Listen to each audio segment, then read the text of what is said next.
Today I'm going to be making princesses. I was about to say Disney princesses, but we're not doing that. Using my Pinterest boards.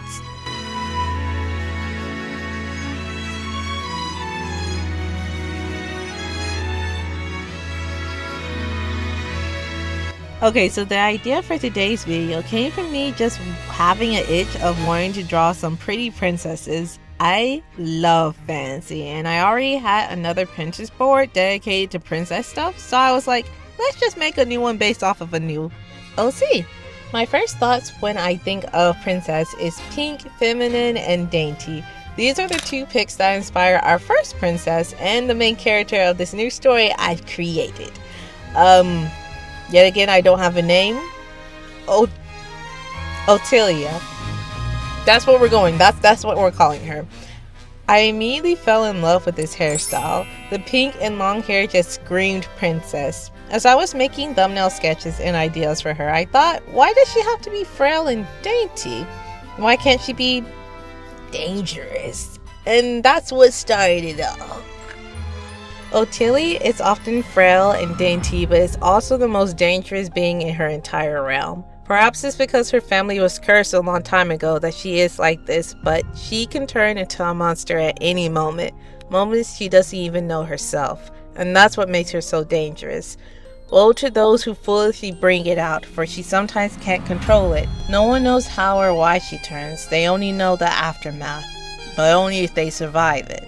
The royal counselors and advisors who know of this keep it secret, for neighboring allies and realms learn of the truth that the queen of whatever the land is called can turn into one of the very beasts that have terrorized and destroyed so many lives and kingdoms. They will wage war until she is gone. That is where her sister, not by blood but by every right, comes into play. Amaris is Ottelia's best friend of a long-distant neighboring kingdom, who as children were almost never seen separate from one another. She was almost just as frail and dainty as Ottelia, but after the one incident, they both changed. Somehow, an enemy had found out about Ottelia's curse and had an assassination attempt on her when she was but a child. Her royal guards failed to fulfill their duty and protect her. It was at that moment as Amaris stood in horror as she watched Ottelia's father hold her almost lifeless body in his arms, that Amaris swore that she would never let anyone or anything hurt Ottelia's again. "I will protect you, Ottelia. I will," she whispered in her ear as Ottelia lay unconscious in her bed.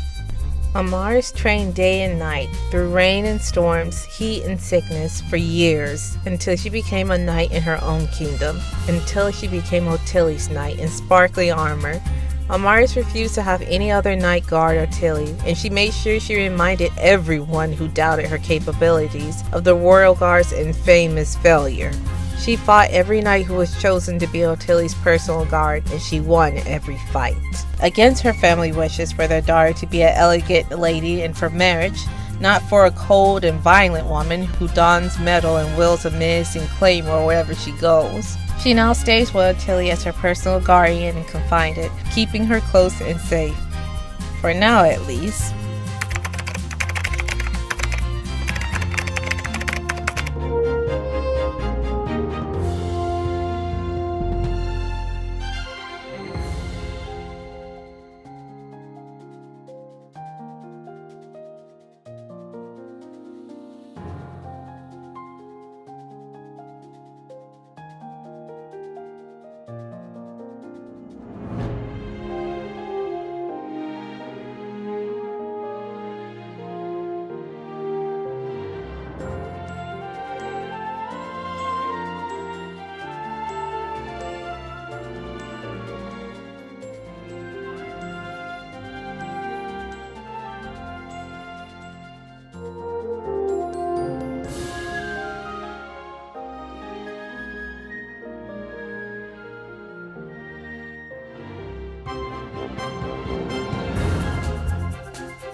Now for Amaris, I was thinking about giving her braids or some other cool black hairstyle, but I'm gonna be so honest and real with y'all. I didn't feel like trying to draw a complicated hairstyle, so I went with straight hair.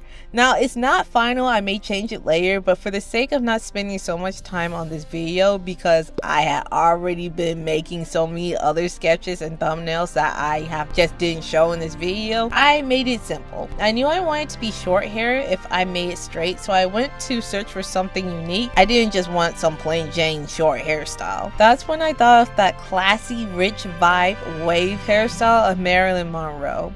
Marilyn Monroe is to me one of the very definitions of beauty. I'm not even playing. If she was born in the modern age right now, I guarantee you every man would be turning their heads. If she was born in medieval times, there would literally be wars for her. I'm convinced no king would be able to resist her. She'd be like the top diplomat negotiating peace, and they would just accept it. A complete powerhouse. Anyway, back to the hair. I mean, just look at it. It's beautiful. As soon as I saw it, I was like, yep, this the one. And for Amaris' design, I originally wanted it to be similar to Ottelia's, but then was like, let's make it opposite. They both remind me of Princess Celestia and Luna. So Amaris is like a combination of Princess Luna, Marilyn Monroe, and a please forgive me, I know I'm butchering this name. I don't think ever really heard her name being pronounced before. But the model Nok Yai. Anyway, because that famous crystal outfit and her silk dark skin that glowed and shined blue and purple and black was insane. I really wanted to replicate that skin tone, so instead of just having brown skin, I made Amaris have this purplish blue skin, which I think is amazingly creative. I love how my brain works, and I thank God for my creative mind. I'd be so proud sometimes. Now for her outfit, I was so fighting on whether or not I wanted to give her a dress or a night suit. Even though Amaris is a knight and cold, I still wanted her and Ottelia to have soft sides, cause princesses duh. So I tried to give her a feminine night suit. I had her have a tail, like a train tail, but I drew it out because it was in the way of the final drawing of them both. But maybe it's like a detachable one. You know how villains and superheroes be ripping off the capes and stuff? Well, maybe that's how her train is. Whenever it starts to get serious, she just whips off that mug. I also wanted to give her a menacing weapon as well, something that makes even men stare at her like, you wield that mug? So I gave her a giant black claymore. I may change her weapon to something else because I keep thinking about a huge lance. I think that'll be cool. Her armor is made of crystals instead of plain metal, so that's an extra wow factor. It sparkles and shines wherever she goes. Now that I'm saying that out loud, that's probably a security issue. Like, imagine she's stalking someone or hiding at night. Better hope the moon ain't out, because as soon as that light hits her armor, it's a wrap. Okay, now I'm going to give y'all a sneak peek of the third character.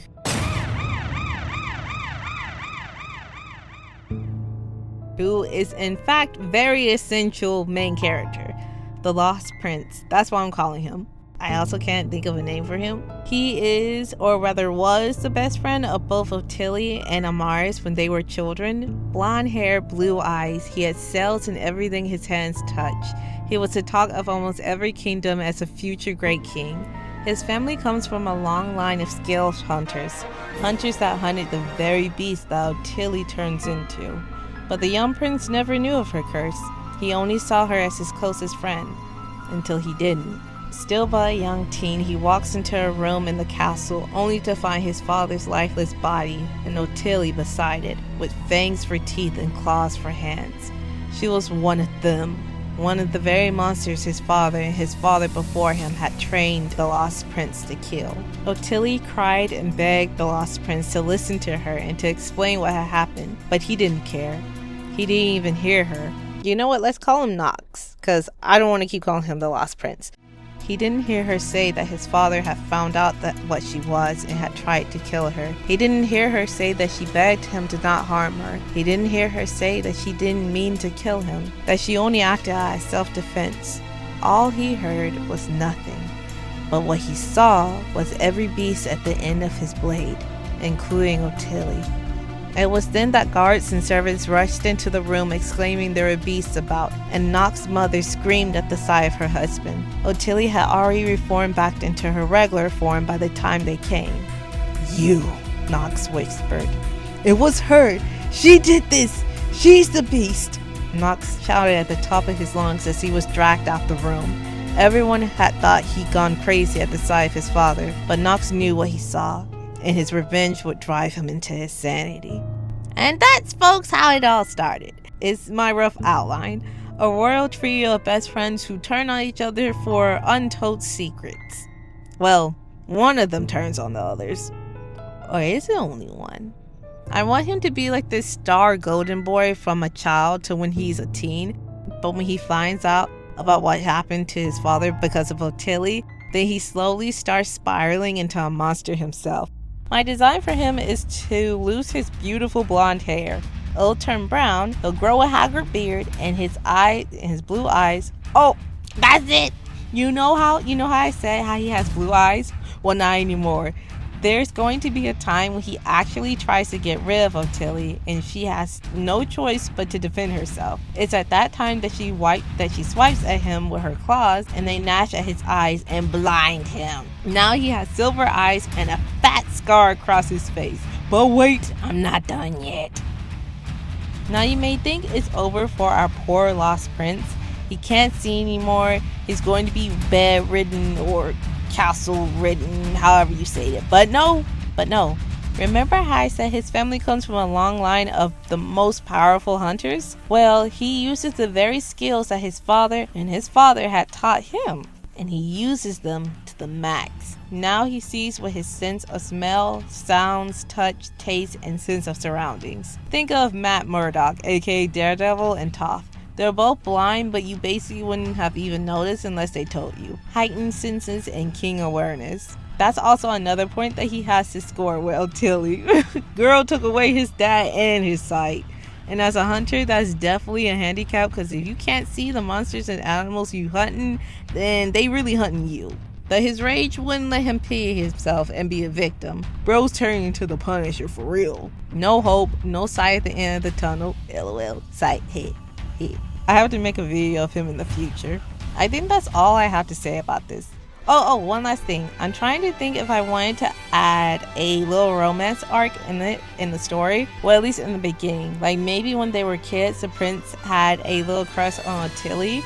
Or maybe Ottelia likes him, but he likes Amaris instead. I kind of want to have a love triangle, but at the same time, I honestly don't, because I don't want one of those girl best friends turning on each other because of some guy thing. I guess we'll all have to figure this out together.